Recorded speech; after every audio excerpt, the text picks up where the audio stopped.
Les 5 choses que le pervers narcissique cherche en vous, les futures proies, les victimes, les proies aussi ou futures victimes. Bonjour, je m'appelle Farah Kay, je suis votre coach en amour. J'aide des femmes et en développement personnel, j'aide des femmes à devenir les warrior girls en amour et dans la vie. Alors, si vous n'êtes pas déjà abonné à ma chaîne, je vous invite à vous abonner, c'est en dessous. Vous activez la petite cloche pour recevoir toutes les notifications. Et puis, je vous invite à télécharger vos cadeaux qui sont en dessous. Vous déroulez, ça me chatouille à l'oreille, vous déroulez la barre en dessous. Et vous allez voir dans la description, sinon à gauche ou à droite, un peu partout, vous verrez, vous faites vos courses, si on peut dire. Alors donc, qu'est-ce que le pervers narcissique cherche en vous, en fait? Qu'est-ce qu'il va chercher? Alors, j'ai pris mes petites notes. La première des choses, c'est si vous êtes dans une période, parce qu'évidemment, la confiance en soi, on peut avoir confiance en soi et puis à certaines périodes, un peu avoir moins confiance en soi. C'est là qu'on est le plus fragile pour le pervers narcissique et lui, il sent ça, c'est comme un animal. Hein. Il sent, hop, la victime, perte de confiance en soi. Là, la faille, il entre dans la faille. La deuxième des choses, c'est quand on a une estime de soi qui est assez basse. Bon, ça, l'estime de soi, c'est pas pareil que la confiance en soi. La confiance en soi, c'est poser des actions et ensuite c'est comme ça qu'on gagne en confiance en soi. L'estime de soi, c'est l'image que vous avez de vous-même, c'est-à-dire une image négative, une image erronée en réalité. Donc, c'est-à-dire que c'est comme si vous vous jugez, je suis moins bien que l'autre, je me sens nulle, je suis bête, voilà. Si on n'a pas trop, si on a une estime de soi qui est assez basse, c'est une entrée pour le pervers narcissique. Faites bien attention les filles. C'est pour ça qu'il faut travailler sa confiance en soi, petit à petit augmenter l'estime de soi, c'est hyper important. La troisième des choses, ils vont regarder si vous êtes influençable. Beaucoup de gens sont influençables en fait. J'avais fait une vidéo sur ça, sur quand on demande des conseils à quelqu'un, qui est-ce qu'on écoute. Donc l'important c'est de vraiment prendre, on peut écouter des conseils d'autres personnes mais on prend nous-mêmes notre décision. Et il y a beaucoup de personnes qui sont influençables, c'est-à-dire qui ont tellement besoin de l'amour des autres, qui ont tellement une faible estime d'elles-mêmes qu'elles vont penser que les autres sont toujours mieux et qu'ils sont toujours de meilleurs conseils. Mais attention, comme on dit, les conseillers ne sont pas les payeurs. Donc, l'estime de soi, c'est vraiment hyper important pour chaque être humain. Il faut avoir une bonne image de soi, il faut s'aimer, il faut apprendre à se dire je suis quelqu'un de bien et y croire évidemment, parce que si on le dit et qu'on n'y croit pas, ça ne vaut pas le coup.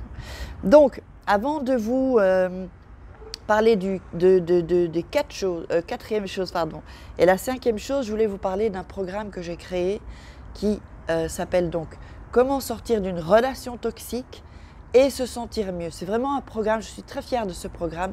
Je vous invite vraiment à rejoindre ce programme parce que vous lirez tous les témoignages de femmes qui sont, on est déjà là près plus de 300 là, hein, qui suivent le programme. Beaucoup de femmes, il y a des hommes aussi, c'est fait pour les hommes aussi évidemment. Et donc c'est vraiment un programme de développement personnel. C'est un programme où on va aller au-delà de la victimisation, où on va sortir de la victimisation. Donc ce programme, ne vous attendez pas à ce que je commence à parler du pervers narcissique dans tous les sens. Non, ce programme n'est pas fait pour ça, c'est pour sortir de ça. Parce que si je fais un programme et que je vous parle de pervers narcissique, vous allez toujours être dedans. Donc je vous apprends, si vous voulez, je vous donne il y a des exercices, il y a des méditations, il y a des affirmations positives, il y a des sortes de mini-conférences, donc c'est en audio, où je vous parle, où je vous soutiens, où je vous donne de l'énergie, où je vous donne de la motivation et où je vous montre le chemin. Je vous guide en fait.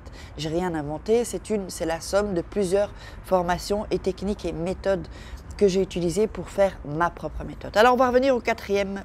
La quatrième chose, c'est la dépendance affective. Alors ça, c'est vraiment un grand fléau. La dépendance affective, qu'est-ce qu'il cherche? Si vous êtes dépendante, si vous avez des...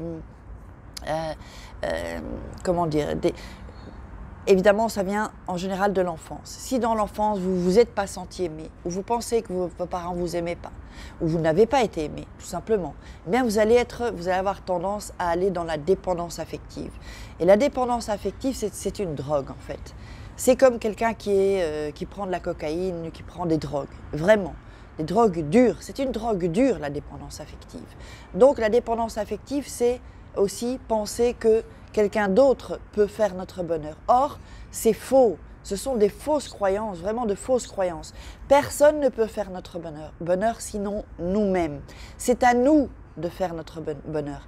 Et rien, ce n'est pas l'extérieur qui peut faire en sorte, ou quelqu'un qui peut faire en sorte qu'on va être heureux. Sinon, en fait, ils remplissent le vide que vous sentez en vous. Vous savez, si vous sentez un vide en vous, un manque, vous ne vous sentez pas complète, c'est votre mental qui vous mène à la baguette, en fait. C'est faux. On est complet, on est complète. Mais on pense que, donc c'est encore une fausse croyance. Donc, vous n'avez pas besoin, vous n'avez besoin de personne pour vous sentir complète. Et ce vide que vous ressentez, qu'est-ce qui se passe quand vous entrez dans une relation, quelle qu'elle soit, même si ce n'est pas avec un pervers narcissique, la personne remplit ce vide d'amour, d'accord? Et quand la personne s'en va, vous ressentez ce vide. Alors, comment est-ce qu'il faut faire? C'est ça la question que vous allez certainement poser ou que vous vous posez. Il faut se remplir vous-même d'amour. Comme ça, quand vous aimez quelqu'un, vous n'êtes pas en dépendance. Vous ne dépendez pas de cette personne. En fait, il ne faut pas dépendre de quelqu'un. C'est nous-mêmes, on dépend de nous-mêmes. Nous sommes responsables de nous-mêmes. C'est ça en réalité le vrai secret. C'est être responsable, c'est-à-dire se dire « Ok, je prends la responsabilité de tout ce qui se passe dans ma vie. S'il m'arrive des ennuis, si j'ai des choses négatives, c'est de ma faute, j'en prends la responsabilité. » Et qu'est-ce que ça veut dire ça? C'est ça le truc en fait. Ça veut dire qu'on a le droit, si c'est notre responsabilité, on a l'occasion, on peut changer ça et faire en sorte que ce qui peut nous arriver dans la vie de bien, ce sera grâce à nous aussi. Vous comprenez mettez-moi dans les commentaires si vous comprenez ce que je veux dire, si c'est clair, si ça vous aide, voilà, si vous avez des questions. Et donc en cinquième chose, le pervers narcissique, donc il cherche en vous aussi que si vous êtes empathe, généreuse, c'est-à-dire empathe, que vous êtes en empathie, donc vous pouvez vous mettre à la place d'autres personnes. Donc ça, c'est sûr que, voilà, moi aussi je suis très généreuse, très empathique, mais quand on est empathique, il faut apprendre à se protéger en fait, parce que, vous savez, quand on ressent des choses, c'est-à-dire qu'on ressent plus fort, on est hypersensible, on ressent plus fort les choses que d'autres, eh bien on se prend tout dans la gueule en fait. C'est-à-dire que quand il y a quelque chose, ben, regardez juste les infos. Vous allez voir par exemple je sais pas, en Afrique par exemple, des enfants qui meurent de faim. Vous allez ressentir cette douleur. Mais quand on n'arrive pas à se protéger de tout ça, c'est-à-dire qu'on ressent la douleur, mais ensuite il faut passer à autre chose.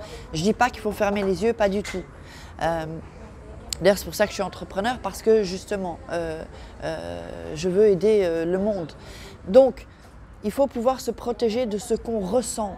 C'est-à-dire qu'il y a des gens, ils sont tellement sensibles que quand ils voient, ou par exemple un accident, ou qu'ils voient que quelqu'un n'est pas bien, ils ressentent tout ça et eux-mêmes, ils ne sont pas bien. Alors c'est normal de ne pas être bien si on a une copine qui n'est pas bien. Mais après, je veux dire, il ne faut pas rester dans ce mal-être parce qu'elle n'est pas bien. Je veux dire, une personne ne peut pas vous tirer vers le bas, ça c'est pas possible. Donc vous devez vous protéger. Vous devez vous protéger par rapport à ce que vous ressentez, parce que ça peut être vraiment violent pour ceux qui sont hypersensibles. Je sais ce dont je parle, puisque moi-même, je suis une hypersensible, mais j'ai appris à me protéger. Vous comprenez? Vous savez, quand je lis des commentaires, parfois, je suis révoltée, ou bien sûr que ça me fait mal. Mais il faut que j'aille de l'avant. Si là, si je lis des commentaires et que pendant 2 jours, je suis au moral au plus bas, c'est pas possible, je ne pourrais pas continuer à vous donner de l'énergie, je ne pourrais pas continuer à vous donner de la motivation, vous comprenez? Donc quand vous pouvez vous protéger, vous êtes plus apte à aider d'autres gens. Donc si vous voulez savoir comment vous protéger, il y a le programme Comment sortir d'une relation toxique, et puis aussi pour celles qui veulent rendre fou amoureux un homme et devenir une femme fatale, il y a aussi le programme, vous verrez en dessous dans la description. Alors j'espère que vous avez aimé cette vidéo, je vous invite à la partager pour faire passer le message à un maximum de personnes. Likez, commentez, mettez-moi des commentaires, posez-moi des questions, j'y répondrai, je vous embrasse et je vous dis à demain. Bisous, ciao.